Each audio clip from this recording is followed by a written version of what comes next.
Vorrei soltanto portare un attimo la mia band qui sul palco, perché se sono qui è anche merito loro, e quindi ve li anche presento. per darti una mano a portarti le targhe, direi. Allora facciamo Umberto qualcosa. Scaramozza alla chitarra. Tu magari dai alcune delle tue targhe che hai appena ricevuto ai tuoi compagni, perché così vieni a ritirare anche il premio Amnesty direttamente dalle mani del nostro portavoce Riccardo Luni. Ecco qua, il premio è tuo.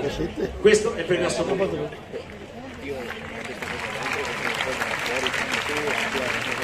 Allora non c'è una motivazione scritta perché tutto è avvenuto come sapete in un attimo, però voglio dirvi questo, che io il vostro brano lo vedo ogni giorno quando cammino per Roma e dovete sapere che Roma non è soltanto la città della mondezza e dei cinghiali.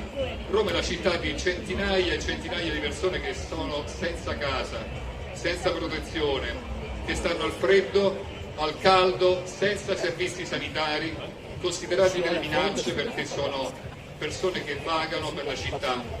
Questa è una capitale del G8 in cui ci sono centinaia di persone che stanno senza alcun diritto.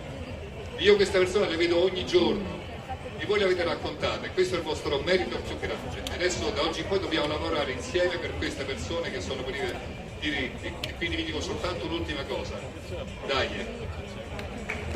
Assolutamente.